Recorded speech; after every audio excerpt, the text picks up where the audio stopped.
Welcome back, folks. Third period action from Teddy at Maloney, Rink in Andover, New Hampshire. It's the hometown Hornets up 3-0 over the Big Red of St. Paul's School as we head to the third. Proctor starts on the power play, a minute and 35 seconds of man advantage time as St. Paul's has taken two penalties at the 17:34 mark of the first period and the second period, respectively. They killed the first one.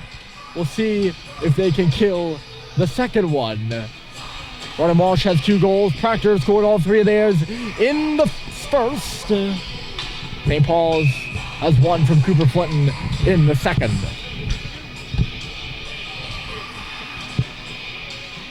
Bound to be a good one. As it always is between these two schools. An energetic third period possibly on the horizon. We shall see. Grant Porter squaring in at center ice for Proctor. He lost the draw to Owen Sweet, but the Hornets will take possession as Porter moves in on the left side. He's hounded there by JT Howard. It's worked around for Tepper. Jammed at by Hep. Behind the goal now is Porter. Porter for Tepper. Tepper. Porter behind the net. The one-timer fanned upon there by Beaver, and it'll go outside the zone. Looks like the Proctor student contingent that was over there on the left side of the bleachers during that second period steadily filled up. They look like they've gone to dinner. Out a good solid check. He leaned into Porter and sent him flying. Here comes Tepper the other way. The puck is between the hashes. It'll now just kick to the corner. Laracy up high here is Porter. He shoots. It went off a body. Kick back to the line. Laracy again spins and turns. Put it right on the stick of Hep, who will send it down the length of the ice. 42 seconds left to go. Here in the man advantage as Owen Statheim is in the box for a trip. Probably should have mentioned that. Proctor was changing, so Sullivan will just hold this puck and now move it. Cox puts it right back in on Chingris, who will cover up with the goal scorer Flinton hovering around the goal.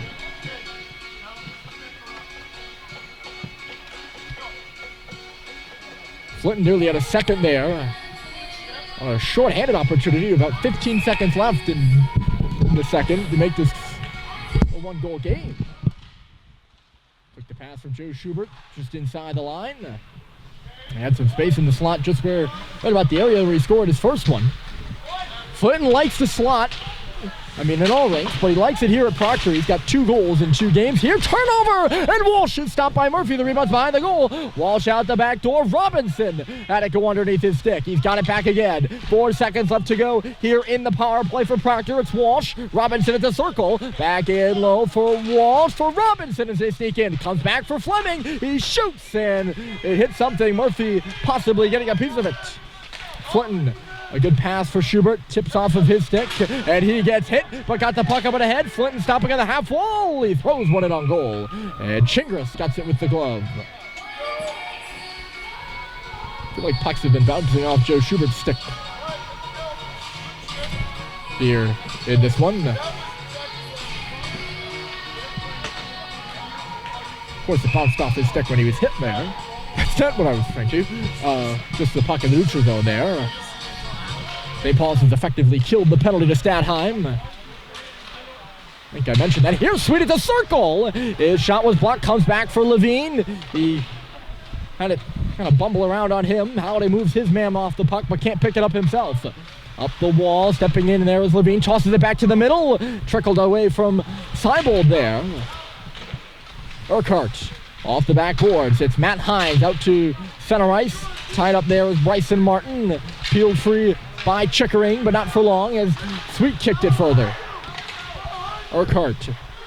They're stringing Martin over there on the left side. Behind Levine, and now it's Chickering, but the pass misses him. And icing will be the call. If St. Paul's can add one early here in the third, they can make this a game. We saw it against KUA on Saturday, down by 2 goals in the third. I was saying the same things. If they can get one, maybe they can add a bit of belief here. A few of the lights just went off here in the building. The most important ones above the ice here are still working. It's just the ones around the stands, the periphery lights are not. Russell and Hep playing catch, and now Russell's in trouble. Martin taking the puck away from him. It's tossed back to the middle for Martin. Comes back to the line. Save is made by Murphy as Hines loaded a drive up. That's been really the, through traffic. A tip here in front of the goal by Urquhart. Missed wide. It's in behind the goal. Urquhart's in front now. Chickering trying to move it to him. That's been the story there. St. Paul's just trying to do too much, especially in the defensive end like that. Russell and Hep, they had a chance to just kind of get the puck out of the zone clean. They decide to pass it back and forth and end up being dangerous. And now Proctor is coming. It goes off the post behind Murphy, and they score.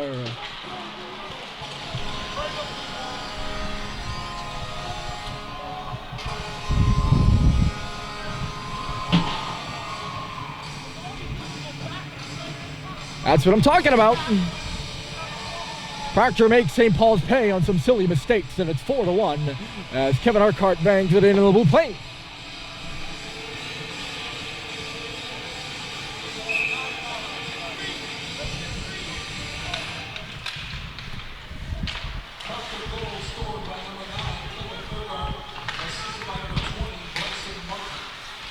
I'm not prophetic. I didn't see that coming. It's 4-1. Just was giving you the truth there, and St. Paul's has been doing that all afternoon. Silly things, and here's a 2-on-1 for Proctor. It's Porter scores.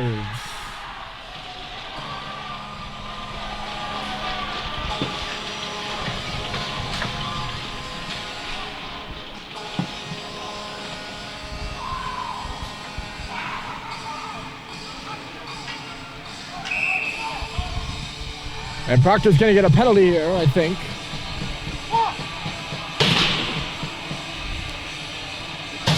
Possibly some excessive celebration there on the Hornets side. And Laracy might be going to the box. It's 5-1. And Rocco Bryant is in between the pipes as all the screws come loose here in Andover.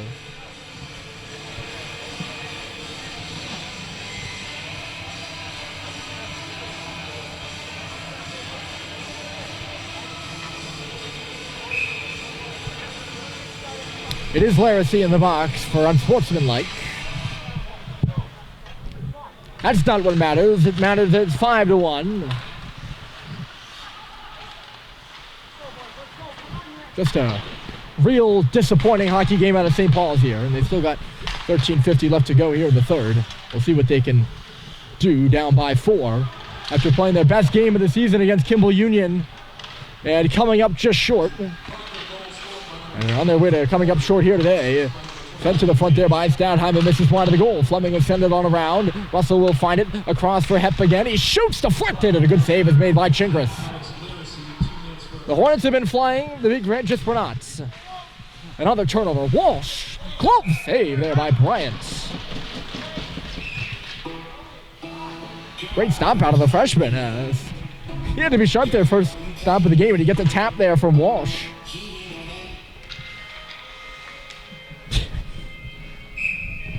I know that's a nice sportsmanlike thing to do, but I read that the wrong way. Just Walsh maybe not expecting that. That's what I see it as. He's surprised that Rocco Bryant made that save. And a good stop indeed by Bryant. Here's Cox at the face-off circle. Met some resistance there.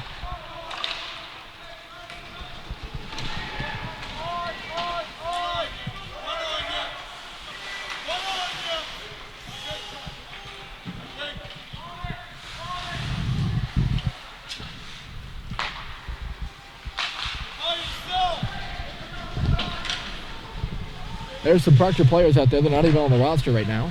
Number 2, I don't have him.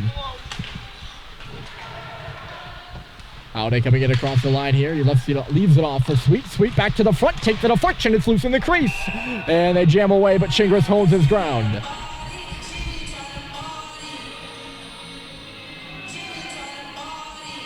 And the crowd still has not yet dispersed.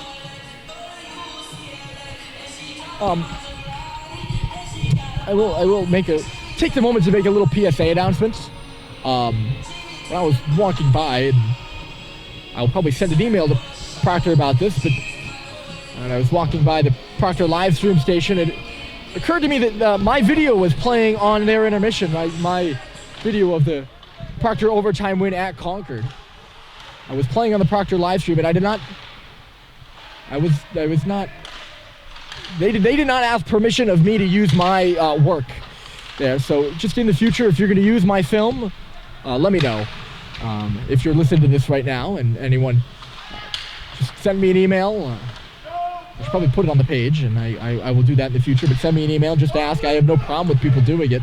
I just like for, in this case, Proctor Academy to ask to use my stuff because they're using my video on their live stream. The power play is over right now. St. Paul's 1 for 7. Cox comes back on this puck in neutral territory. Yeah, it's just a minor thing, but you know it's nice to get recognition. And believe me, I've gotten plenty of that. I don't need any more recognition per se, but it's nice to know when your film is being used to promote other schools, as Proctor was using that. Again, don't have a problem with it, but in front here's Sweet, a drive! It goes off the backboards. Well, off the back of the net, actually. Here's Seibold coming up, trying to find Frechette, who is stepping in from the line. St. Paul's now having some life, down 5-1. Maybe they've gotten the wake-up call. Sweet comes back, picks that puck off, sends it in on goal. The rebound was there. Just out of the reach of Frechette, and lugging it the other way is Fleming. 2 goals here in the third has made it 5-1 Proctor. Frechette roughing up Fleming, the 2 freshman defensemen from Massachusetts, giving it a go in low. It's Martin out in front. Bryant got in the way of that one and blocked the puck, and the referee loses sight of it. So that's why we have that whistle.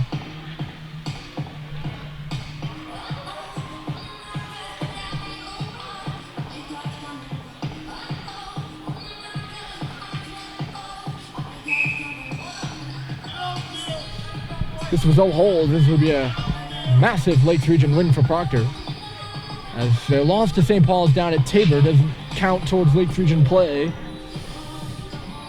But of course this one does, and the one in Concord does. Tepper to the front, and a great poke check there by Bryant. It's loose in front again, and Tepper just knocked it wide from his knees. Rice banging some bodies in low. He came up with that puck for a moment. It goes up off the netting here and out of play. We'll have that stoppage.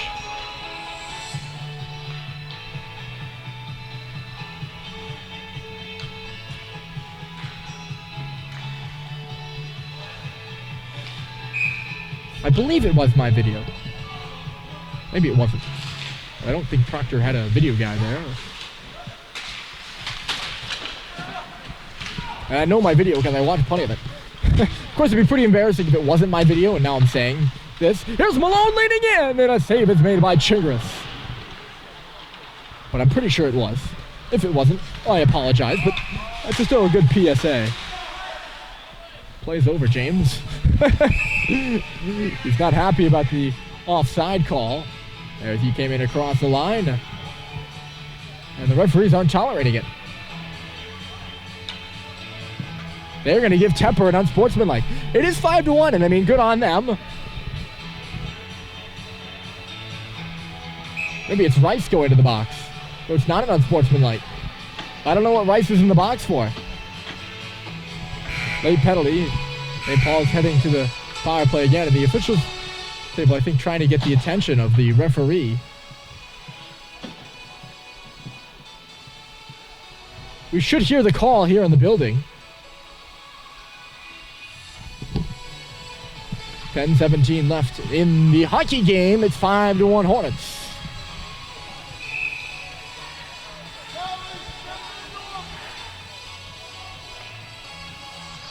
St. Paul's just lost all bearing on this hockey game after the 4th goal, I think. As they've been relatively close games. Proctor penalty number 5, Cooper Rice.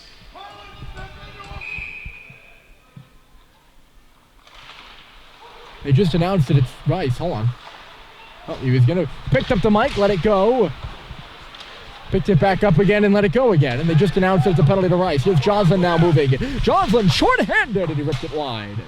It'll go all the way around the board. Getting on his horse there is Sweet. 2-on-1 back the other way.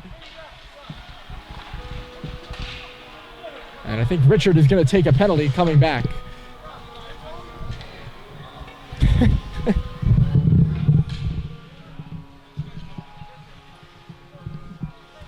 Dan Murphy wants to talk with the referee, and they are not giving him the diligence of that. It's 5-1, and St. Paul's power play will go out the window there. There's only one penalty on the board. Proctor has 5 guys on the ice. They have a Proctor player, so it was never a power play for St. Paul's.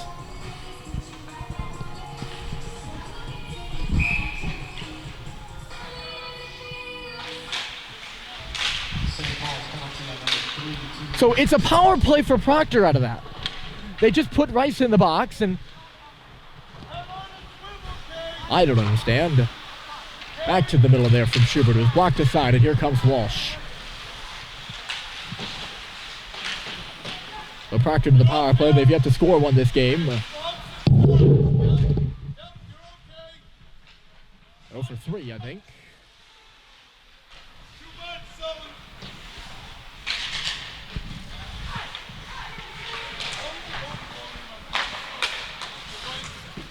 Walsh is stopped again by Bryant. Walsh unhappy with Fleming as he comes off the ice, and Fleming is too. The Proctor players, and I know I won't hide that I'm a St. Paul's student. My side is losing, and I'm not being a sore loser. But the Proctor players, they've got this one wrapped up, and their body language right now. You think they're frustrated and down 4 goals.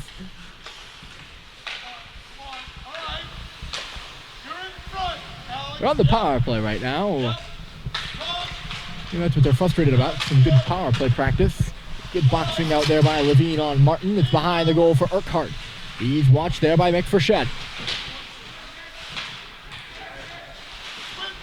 Knocked away from Chickering. He's in behind the goal. 2 Proctor players down there. Levine doing the hard work for the Big Red. It's on the back of the goal. Chickering to the circle.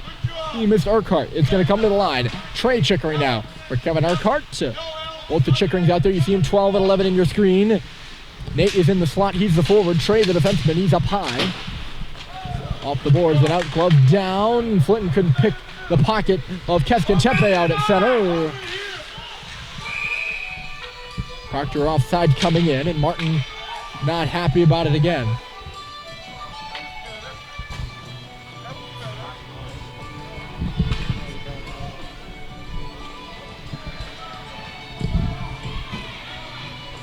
Under 8 minutes and 30 seconds left to go. I mentioned these 2 teams can meet for a 4th time, but that's in the playoffs. This is the final regular season meeting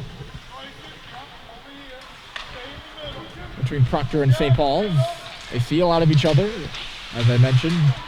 There's Halliday turning his puck back at the defensive line, and he's going to come in. Halliday left the puck behind him. Sweet following up, stopping in the corner. Owen Sweet turning away. Nobody's in front of the net, so he's got nowhere to really go with it. Instead, it's back to the line. Hep behind, drive, hit a body in front. The Proctor playing laying on the ice. And they'll finally blow it dead as somebody got caught with the puck up high there, I think. And down on the ice was Hines. He'll get up now after the play concludes and go to the bench a bit gingerly.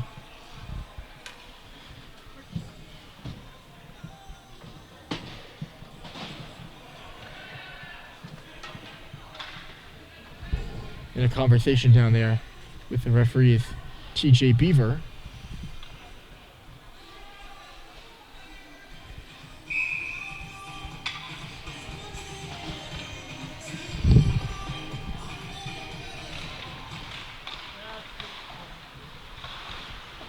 Off the face-off, that's Beaver and Sweet in low. Power play over, by the way, for Proctor. They are 0 for 4. Or 0 for 5. I'm not really sure. They're 0 for.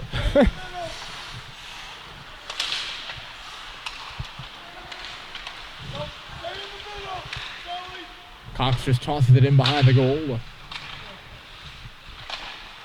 Porter was jabbing at that puck as Halliday fell. It's still at the side. There's a shot stopped by Chingris.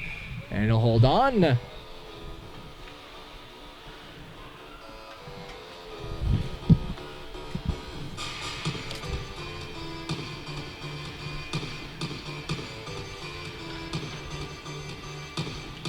Trying to think of how many times St. Paul's has allowed 5 or more goals this season.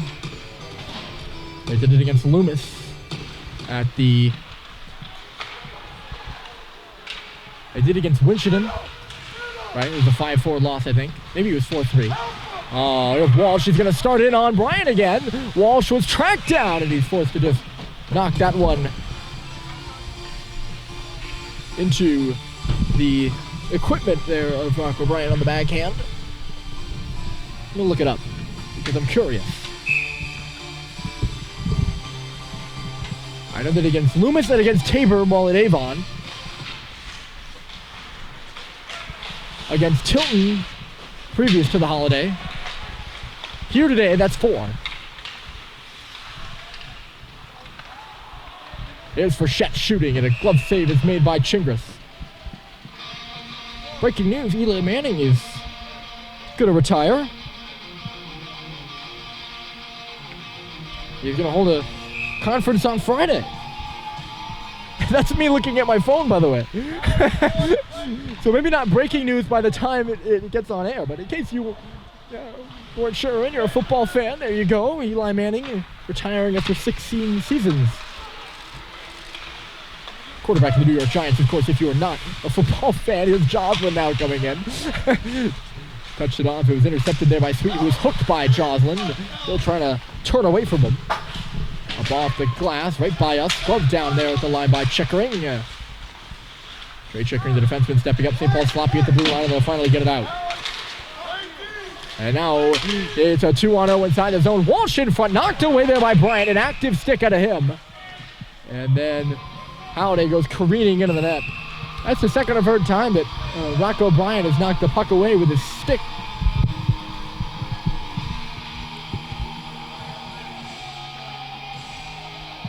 He was his own defenseman, as that was a 2-on-0, and he needed some help.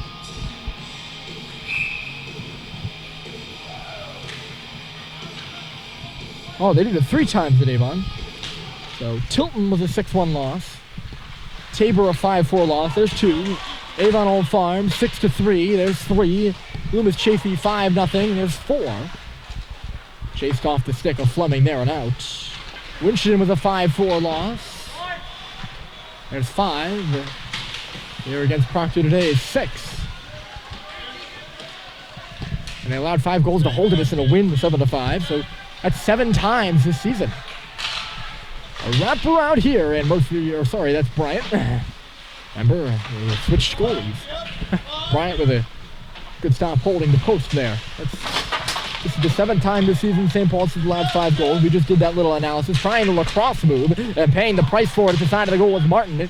He still can't pick up his stick, and he's giving Halliday the business after Halliday knocked it away from him.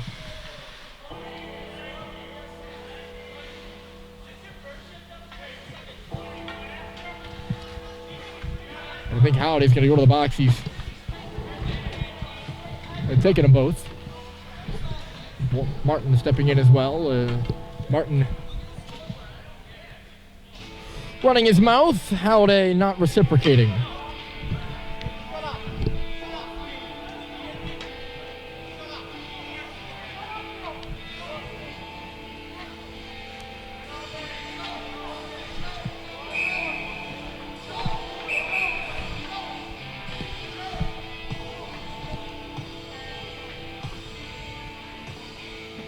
This is their 16th game and the 7th time that they've, 4-on-4 by the way, 7th time they've allowed 5 or more goals, so there you have it. That's almost half the goal, half the game, sorry. Statheim moving in, backhander, stopped by Chingris.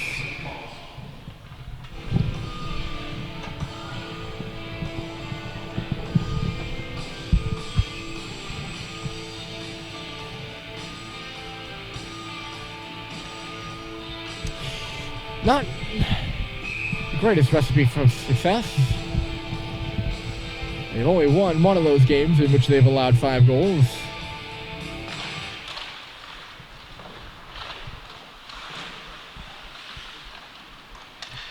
Clinton behind the goal, tosses it to the front. Statheim banging away, and Chingris holding his ground. He's been good. Well, Chingris has. Very solid between the pipes for Proctor. I wouldn't say he was spectacular against them last game. Touched off there by Bryant, and turning away from it is Russell.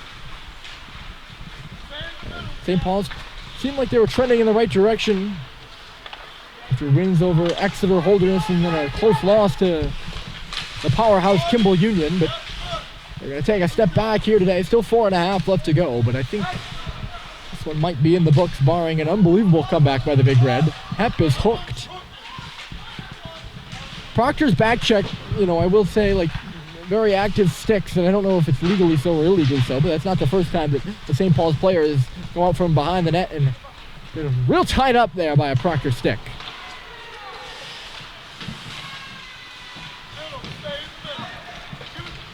Of course, they're supposed to be tied up by Proctor sticks, but not up high in the hands like that, or underneath the shoulder in the armpit area.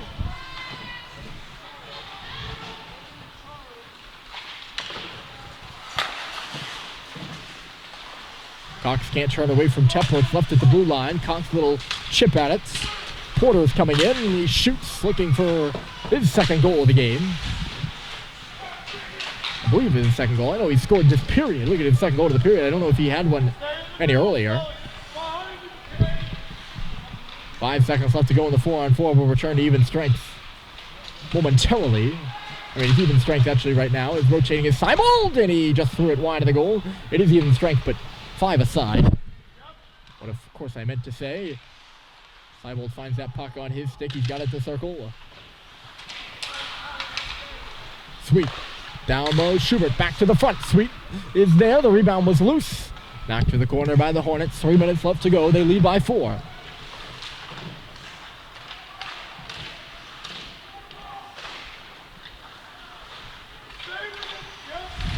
Cox walking, belted to the ice there by Tepper.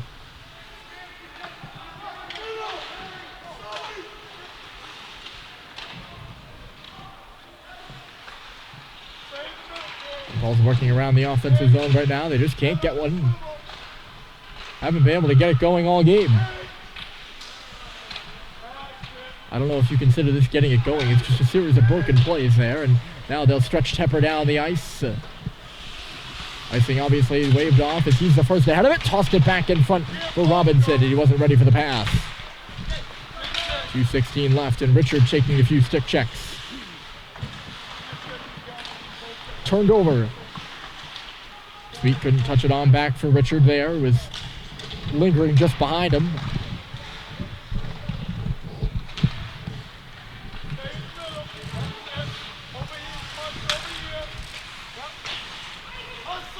Will be icing if Walsh doesn't get up there. He thinks he did, but they're going to blow it dead with 1:50, and Walsh still wanting the official's ear as the pair go down the ice.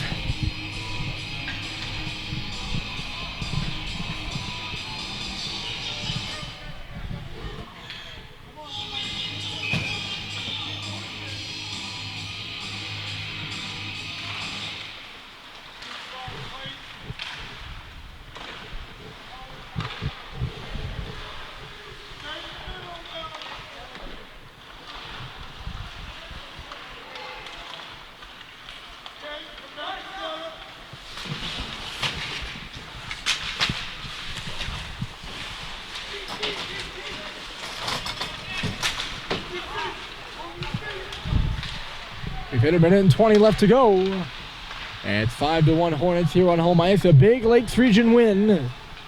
Just over the horizon for Proctor. 1:10 over the horizon to be exact. St. Paul's was offside. Johnson finds it, moves it up the right wing cleanly. This has been a cleanly played game by Proctor. And I don't mean in terms of penalties. They've been in the box sure amount. But it's been a Hornet Proctor style game. It doesn't matter how many penalties they take. It's 5-on-5. They've been pretty good. And they just more precise than St. Paul's here this afternoon. More into the game than St. Paul's this afternoon. And have fought more for it. And they put up a 5 spot here on the Big Red. Rochette fells his man on his knees. Joslin holds that puck in. 20 seconds left to go. It's back out to center. Pedaling back with this is Beaver.